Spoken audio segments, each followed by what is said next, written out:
Hi, xin chào các bạn, quay trở lại test cái GoPro 8. Mới mua cái GoPro 8, tôi muốn đi ra ngoài bãi biển. Đây là bãi biển Huntington Beach.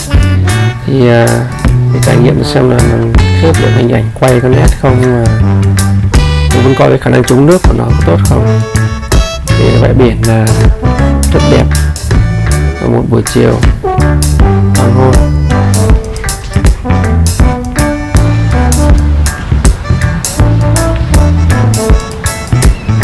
Thời tiết hôm nay rất là đẹp, mùa hè, trời rất mát, nước biển ấm, không có lạnh. Người ra đây cũng khá là đông.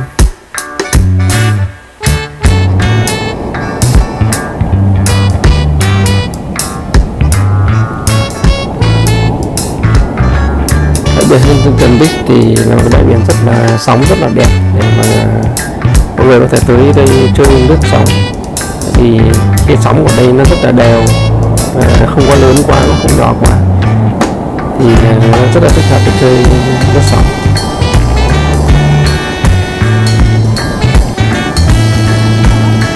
Hôm nay tôi sẽ review cho các bạn coi cái GoPro 8 của tôi và cái kết bất ngờ các bạn hãy chờ xem.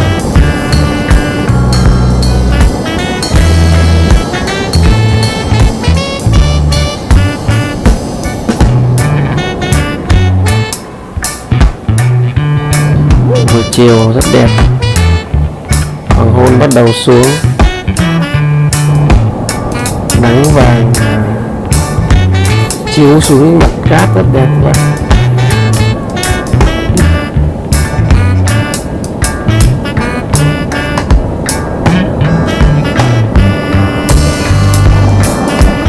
Khung cảnh rất bình yên. Từ chỗ tôi ở ra đây thì lái xe khoảng 15 phút thôi, 15-20 phút.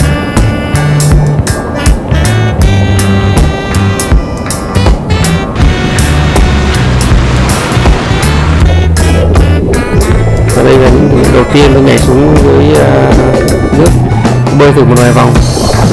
Các bạn thấy nói chung khả năng chống nước của GoPro 8 rất là tốt, đắm bơi rất thoải mái, nhảy xuống bơi. Thì đây các bạn, đây là cú nhảy thần thánh đây.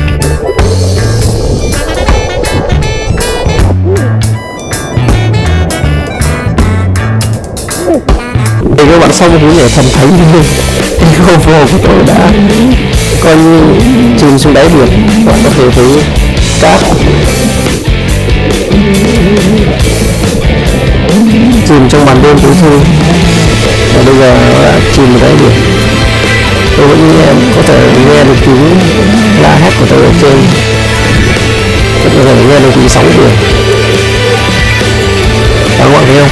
Wow, sóng biển cuốn cái GoPro của tôi ở dưới đáy biển các bạn. Cát, tiếng gạo xạo, tiếng hò hét của tôi ở trên bờ vẫn còn nghe. Nói chung là cái hệ thống thu âm rất là tốt các bạn. Nghe tiếng tiếng của tôi lọt sọt cái giọng nói ở trên bờ luôn, nghe tiếng cát và vẫn trong tình trạng đang quay các bạn. Nói chung là mình cú nhảy thần thánh, chắc chắn 100% là sẽ mất rồi, khó có thể mà tìm lại được. Sóng biển nó cuốn dọc từ này, sao mà biết chỗ nào mà cuốn, là tôi bị cận, tôi không dám mất cuốn nữa. Cho nên là nhìn không thấy gì hết trơn.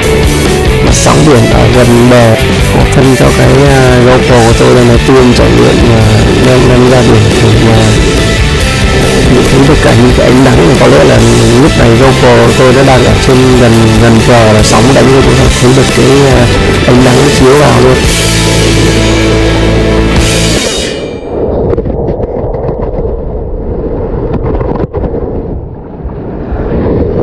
Và điều bất ngờ kỳ diệu đã xảy ra, các bạn không ngờ tôi lại tìm phải được cái GoPro của tôi.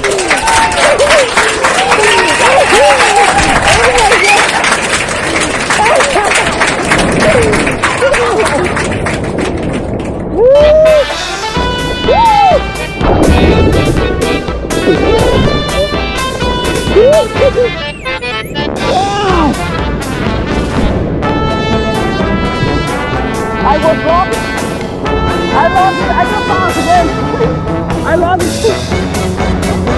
Yeah. I put me in the water and then it's lost. So, yeah, I tried to find it. I find it.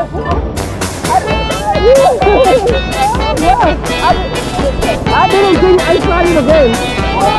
Yeah, I crazy. I didn't think I'd find it again. Yeah, I caught it. I tried to find it. I think like 100%. I got it. But I just got it. Oh, my God. You're not going to be crying. I'm so happy.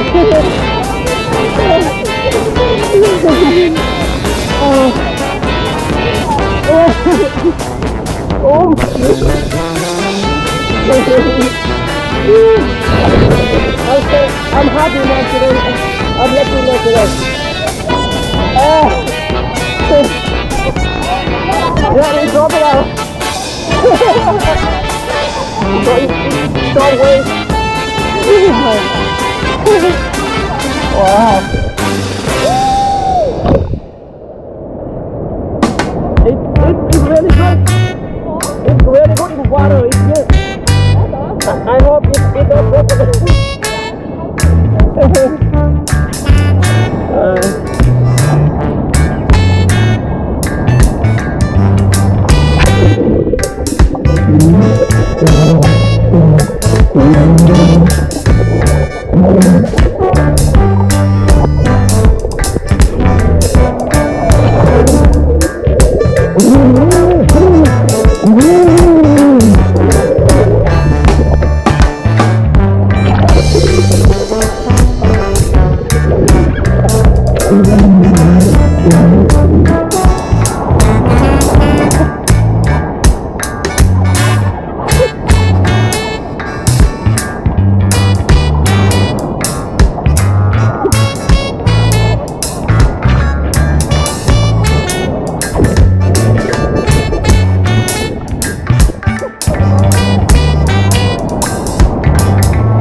Nước rất là trong các bạn, nước trong xanh luôn, rất là đẹp.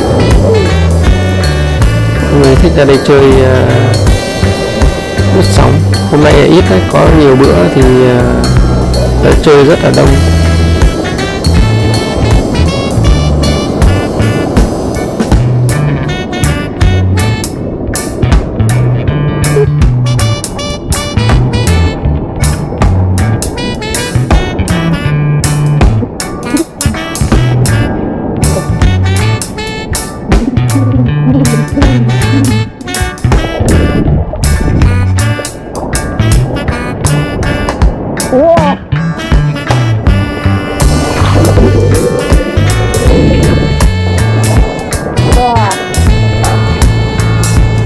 Hoàng hôn bắt đầu buông xuống và một cảnh tượng đỏ rực, bầu trời đỏ rực hiện ra rất đẹp các bạn.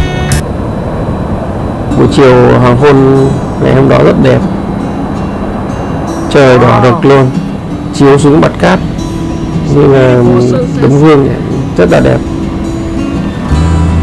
Khoảnh khắc này chỉ diễn ra thường hoàng hôn chỉ có 5 phút, 5 đến 7 phút thôi, rất là nhanh. Bạn thấy đấy, trời đỏ rực rất là đẹp như vậy, nhưng chỉ trong vòng 5 đến 7 phút sau là có thể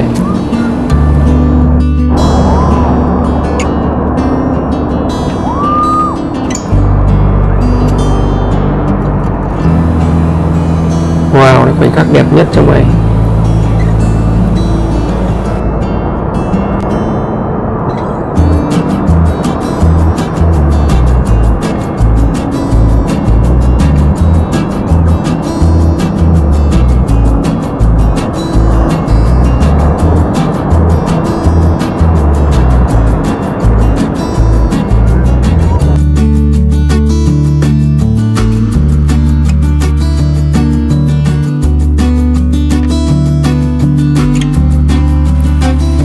Cảm ơn các bạn theo dõi video. Hẹn gặp lại các bạn lần sau.